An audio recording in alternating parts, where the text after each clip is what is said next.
안녕하세요. 지혜의 숲에서 길을 찾는 여러분과 함께하는 시간입니다.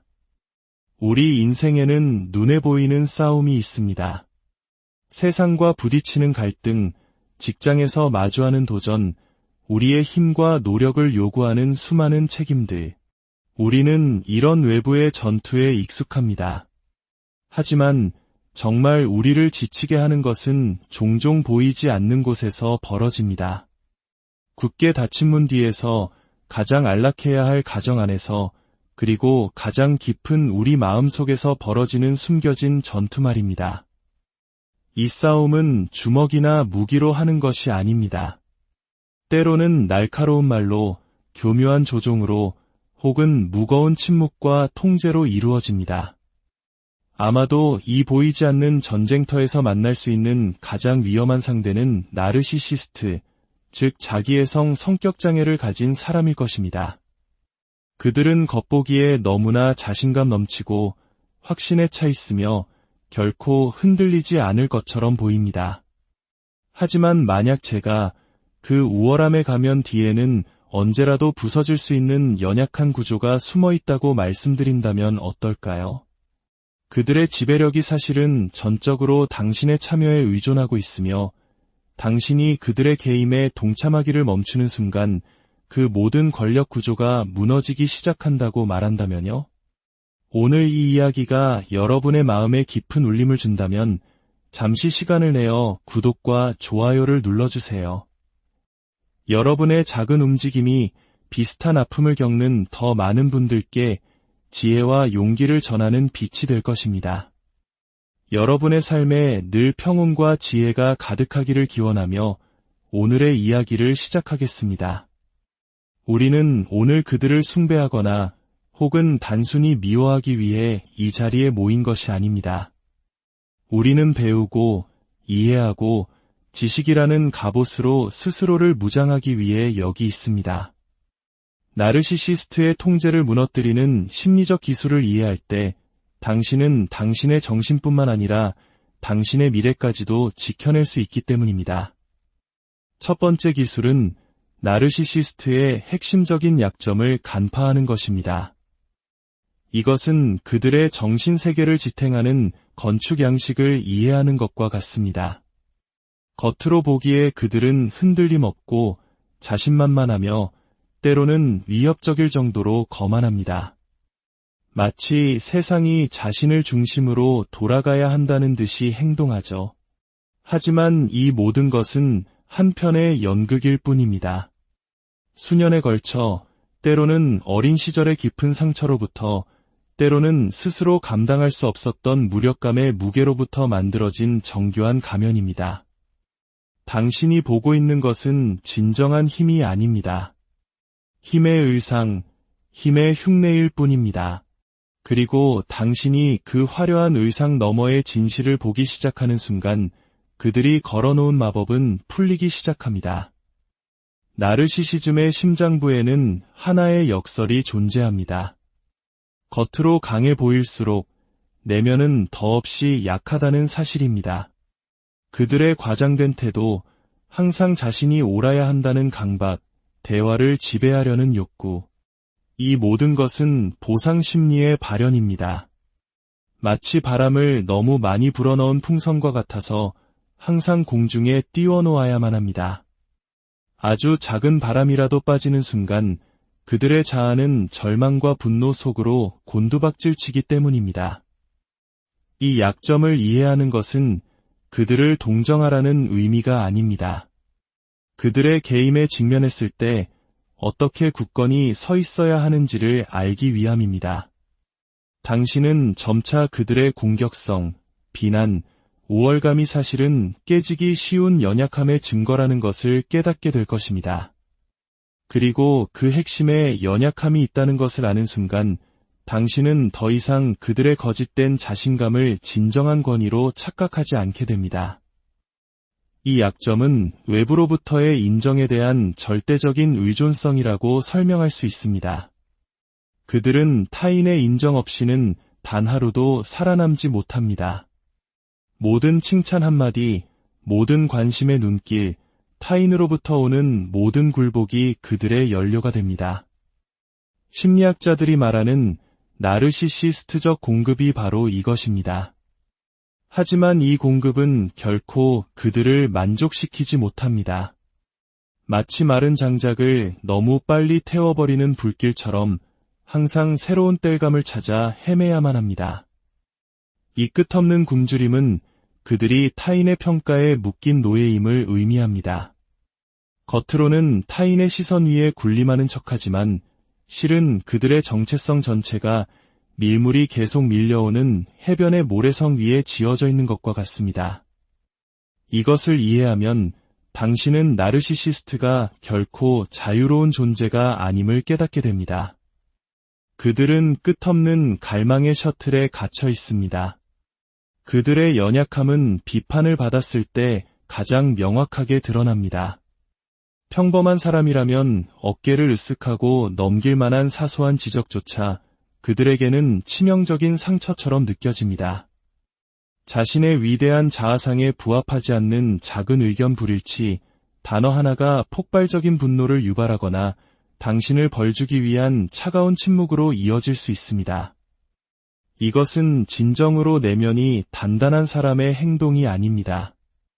이것은 두려움 속에 사는 사람의 행동입니다. 자신의 실체가 드러날까봐, 자신이 보잘것없는 존재로 여겨질까봐, 무의미한 존재가 될까 봐 두려워하는 것입니다. 그리고 두려움은 언제나 가장 큰 약점입니다.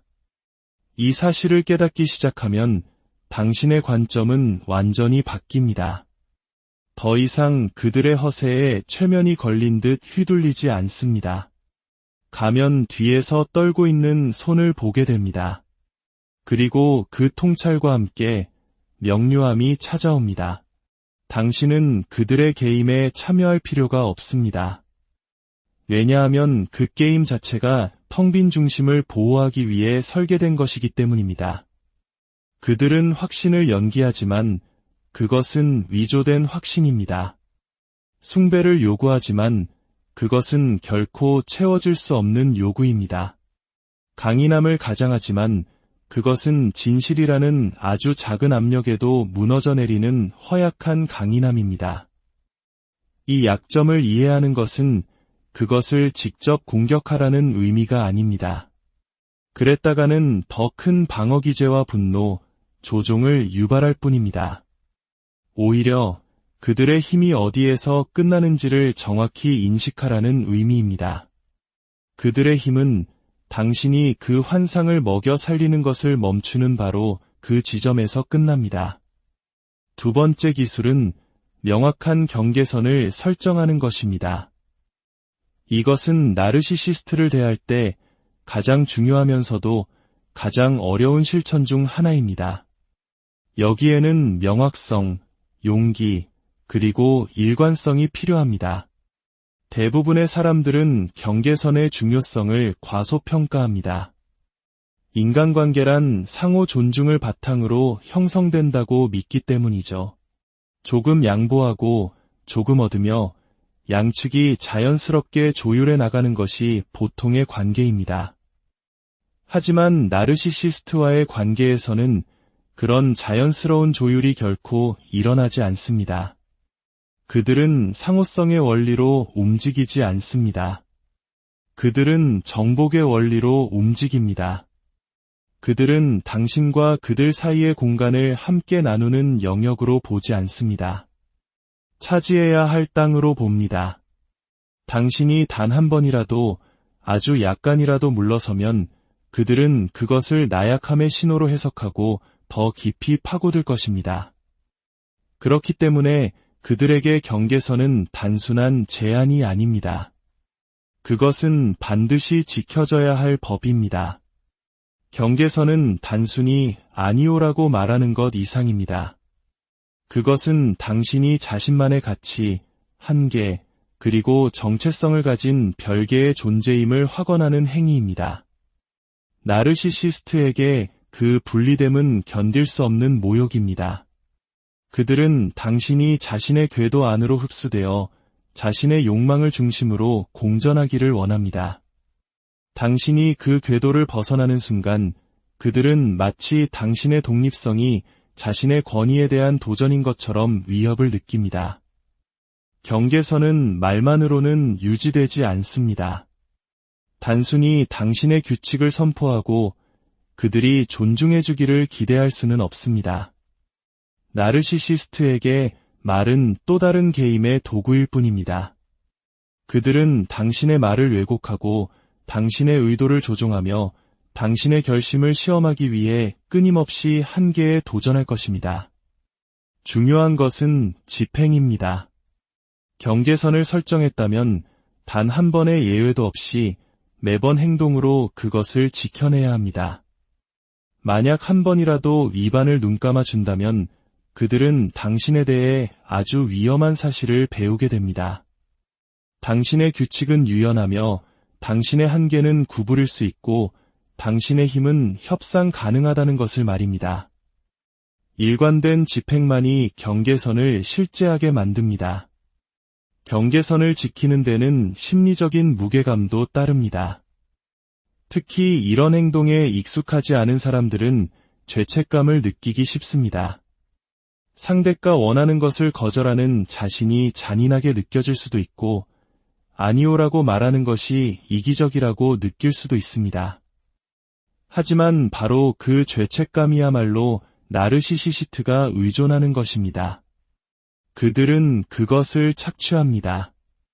당신이 스스로를 의심할 때까지, 어쩌면 정말 문제가 있는 것은 나 자신이 아닐까 생각할 때까지 밀어붙입니다. 바로 이 지점에서 당신은 스스로에게 상기시켜야 합니다. 경계선은 잔인한 행위가 아니라 생존을 위한 행위입니다. 그들을 벌주기 위해 설계된 것이 아니라 당신 자신을 보호하기 위해 설계된 것입니다. 그것이 없다면 당신은 결국 잠식당하고 맙니다. 경계선을 정원에 둘러싼 담장이라고 생각해 보십시오. 담장이 없다면 누구든 들어와 자라나고 있는 소중한 것들을 짓밟고 파괴할 수 있습니다. 나르시시스트는 항상 그 담장을 시험할 것입니다. 구멍을 찾고 약한 부분을 찾고 헐거운 돌멩이를 찾아낼 것입니다. 당신의 임무는 그 담장이 왜 존재하는지 설명하는 것이 아닙니다. 당신의 임무는 그 담장이 무너지지 않도록 지키는 것입니다. 당신이 담장을 보강할 때마다 당신 자신은 더 강해집니다. 세 번째 기술은 중립성을 유지하는 것입니다. 이것은 아마 가장 직관에 반하는 전략일 것입니다.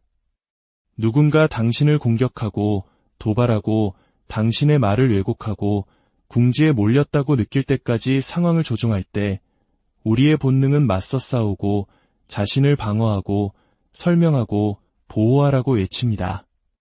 그 본능은 정상적입니다. 그리고 일반적인 관계에서는 순기능을 합니다. 당신의 관점을 전달하고 오해를 풀며 균형을 회복시키죠. 하지만 나르시시스트와의 관계에서 그 본능은 당신을 배신합니다. 당신이 보여주는 모든 반응은 그들의 연료가 됩니다. 분노의 섬광, 눈물 한 방울, 장황한 설명 하나하나가 그들의 마음속에서는 자신이 상황을 통제하고 있다는 증거가 됩니다. 그들은 당신이 주는 감정이 긍정적인지 부정적인지 신경 쓰지 않습니다. 그들은 그 감정이 강렬하고 자신에게 집중되어 있으며 자신의 중요성을 확인시켜주는지에만 관심이 있습니다. 중립성은 바로 그 에너지를 제공하기를 거부하는 것입니다. 중립성은 수동적인 태도가 아닙니다. 나약함과 동의어도 아닙니다. 그것은 훈련이며 절제입니다. 나르시시스트가 가장 갈망하는 것, 즉 감정적 지배력을 굶주리게 만들겠다는 의식적인 결정입니다. 당신이 중립을 지킬 때 당신은 현실을 부정하는 것이 아닙니다. 그들의 행동이 괜찮다고 가장하는 것도 아닙니다. 당신은 단지 그들의 규칙에 따라 게임에 참여하기를 거부하는 것입니다. 그들은 드라마를 원합니다. 드라마는 혼란을 낳고 혼란은 그들이 통제권을 되찾을 기회를 주기 때문입니다. 하지만 중립성은 그들의 연극 무대 뒤 커튼을 활짝 젖히는 것과 같습니다. 갑자기 그들의 과장된 연기는 강력해 보이는 대신 처절해 보입니다. 중립성을 실천하기 어려운 이유는 도발 앞에서 평정심을 유지해야 하는 엄청난 심리적 부담 때문입니다. 당신은 자신을 방어하고 그들의 거짓말을 바로잡고 당신의 가치를 증명하고 싶은 충동을 느낄 것입니다. 몸의 모든 신경이 반응하라고 소리칠 것입니다. 하지만 중립성은 한 걸음 물러서서 그 충동 자체가 바로 그들이 파놓은 함정임을 인식할 것을 요구합니다. 나르시시스트는 당신의 동의가 필요한 것이 아닙니다. 그들은 당신의 관심을 필요로 합니다. 중립을 지킴으로써 당신은 그 두 가지 모두를 거부하게 됩니다. 마치 조용한 관객 앞에서 연기하는 무대 배우를 상상해 보십시오. 관객이 숨을 죽이거나 웃거나 박수를 치면 배우는 살아있음을 느끼고 강력하고 인정받는다고 느낍니다. 하지만 관객이 침묵 속에 앉아 있다면 배우는 흔들리기 시작합니다. 대사를 더듬고 불안해하며 자신이 노출되었다고 느낍니다. 나르시시스트가 바로 그 배우이고 당신이 바로 관객입니다. 당신의 중립성이 바로 그 침묵입니다. 중립성은 또한 통제권을 당신에게 되돌려줍니다. 감정적으로 반응할 때 당신은 스스로를 방어적인 위치에 놓게 됩니다. 그들이 대화의 속도, 분위기, 초점을 결정하도록 허용하는 셈입니다. 하지만 당신이 중립을 유지하면 역학관계는 바뀝니다. 그들은 당신을 예측할 수 없고 상황을 악화시킬 수 없습니다. 상황 악화에는 상대방의 참여가 필요하기 때문입니다. 그들은 움직이지 않는 벽에 부딪히게 되고 그 과정에서 그들 자신의 절박함이 당신의 눈에 그리고 때로는 그들 자신의 눈에도 보이게 됩니다. 네 번째 기술은 거울 효과입니다. 이것은 나르시시스트를 다룰 때 가장 본질을 꿰뚫는 전략 중 하나입니다. 형태는 단순하지만 그 영향력은 심오합니다. 원리는 이것입니다. 당신은 그들이 하고 있는 행동이나 말을 어떠한 감정이나 공격, 장황한 설명도 덧붙이지 않은 채 그대로 그들에게 반사하여 보여줍니다. 그들이 결코 마주하고 싶어 하지 않는 자기 자신의 모습과 마주하도록 거울을 들어주는 것입니다. 나르시시스트는 평생을 공들여 만든 외관, 즉 자신의 불안감을 감추고 우월감을 투사하는 거짓된 자아 뒤에 숨어 살아갑니다. 그들은 대화를 조종하고 이야기를 왜곡하며 상황에 따라 자신을 영웅이나 희생자로 둔갑시킵니다.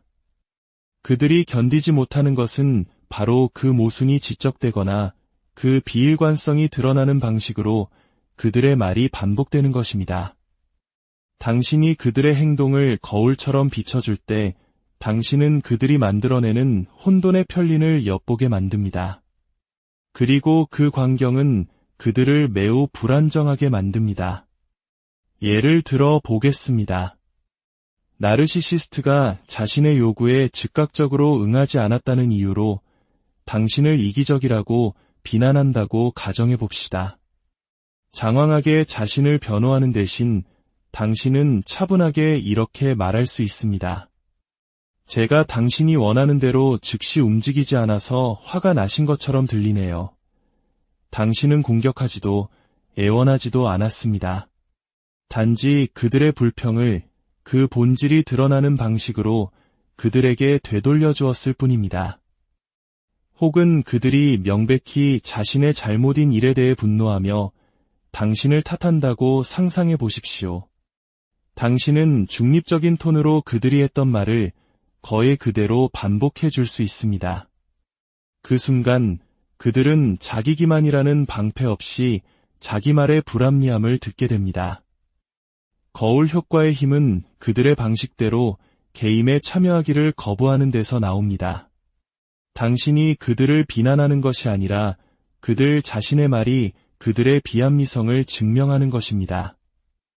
이것은 그들이 무시하기 훨씬 더 어려운 방식입니다. 다섯 번째 기술은 인정을 철회하는 것입니다. 이것은 나르시시스트를 움직이는 심리적 엔진의 중심부를 직접적으로 끊어내는 행위입니다. 그들은 본질적으로 타인의 인정, 숭배, 그리고 자신의 자아상이 현실이며 타인에게 받아들여지고 있다는 끊임없는 확인을 통해 살아남습니다.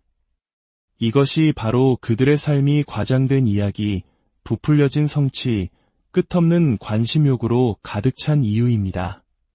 그들은 진실로 살아가는 것이 아니라 박수갈채로 살아갑니다.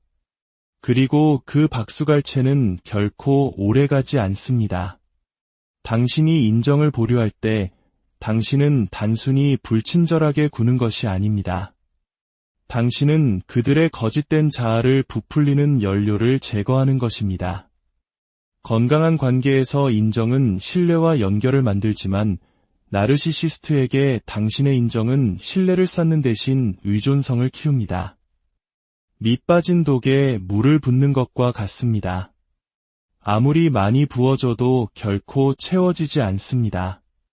인정을 보류하기 시작하면 역학관계는 바뀝니다.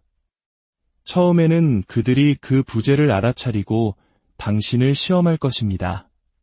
도발하고 미끼를 던지고 평소에 듣던 정말 대단하다, 당신이 오라 같은 말을 듣기 위해 자신의 성과를 과장할 것입니다. 그 말이 들려오지 않을 때 그들은 텅 빈 공허함을 느낍니다. 그 공허함은 그들에게 견딜 수 없는 고통입니다. 타인이 자신의 이미지를 지지해주지 않으면 그 위대함이 무너져 내리고 그 붕괴는 마치 소멸처럼 느껴지기 때문입니다. 이 기술의 힘은 그 미묘함에 있습니다. 당신은 그들을 모욕하거나 공개적으로 반항하는 것이 아닙니다. 단지 그들의 환상에 동조해주기를 거부하는 것뿐입니다. 당신의 진실을 희생하면서까지 그들을 안정시킬 필요는 없습니다. 대신 당신은 조용한 거리두기 속에 서 있습니다. 이것은 잔인함이 아니라 명료함입니다. 여섯 번째 기술은 전략적 침묵입니다. 이것은 나르시시스트가 가장 갈망하는 것, 즉 관심을 전면적으로 부정하기 때문에 그들을 가장 불안하게 만드는 도구 중 하나입니다. 그들은 소음, 반응, 그리고 자신이 지배력을 재확인할 수 있는 끝없는 갈등 속에서 번성합니다. 당신이 말을 하면 그들은 당신의 말을 왜곡합니다. 당신이 설명하면 그들은 당신의 논리를 무시합니다. 당신이 자신을 방어하면 그들은 당신의 방어를 죄의 인정으로 재해석합니다. 당신이 말하는 모든 것이 그들의 탄약이 됩니다. 전략적 침묵은 이 순환을 끊습니다. 그것은 그들이 쉽게 조종할 수 없는 공백을 만들고 그들 자신의 무의미함이라는 견딜 수 없는 현실과 마주하게 만듭니다. 침묵은 회피나 비겁함이 아닙니다. 훈련입니다. 어떠한 해결책도 없는 역학관계에 더 이상 먹이를 주지 않겠다는 의도적인 거부입니다. 나르시시스트는 끝없는 논쟁과 감정의 소용돌이를 원합니다. 그 소용돌이 속에서 당신이 자신에게 반응하기 때문에 그들은 통제력을 유지합니다. 침묵은 그 실을 끊어버립니다. 침묵은 또한 시간을 당신에게 돌려줍니다. 나르시시스트와의 격렬한 대화 속에서 모든 것은 성급하게 일어납니다. 그들은 즉각적인 대답을 요구하고 당신을 몰아붙입니다. 이 긴급함은 의도된 것입니다. 긴급함은 명료함을 침식하기 때문입니다. 서두르면 실수를 하고 과도하게 설명하며 결국 약점을 잡히게 됩니다.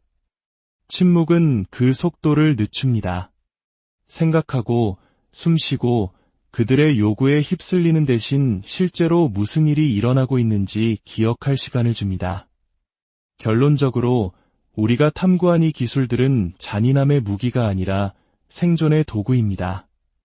당신의 명료함, 존엄성, 그리고 마음의 평화라는 원래 당신의 것이었던 것을 되찾기 위한 방법입니다. 나르시시스트는 당신이 누구인지를 잊을 때, 당신의 땅을 내어줄 때, 그들을 지탱하는 드라마의 참여자가 될 때에만 번성할 수 있습니다. 하지만 당신이 그 환상을 꿰뚫어보고 확고한 한계를 설정하고 그들의 개임이 가진 유혹에 저항할 때 당신은 그들이 투사하는 거짓된 권위를 해체하게 됩니다. 그곳에 남는 것은 진실뿐입니다. 그리고 진실이야말로 그들의 심리를 무너뜨릴 수 있는 유일하고도 가장 강력한 힘입니다. 부디 지혜와 용기를 가지고 이 교훈들을 당신의 삶에 적용하시길 바랍니다. 조종 앞에서 결코 무력하지 않다는 것을 아는 힘과 함께 앞으로 나아가시기를 기원합니다. 당신의 존엄성을 지키고 잃어버렸던 평온을 되찾으며 마침내 진정한 자유에 이르는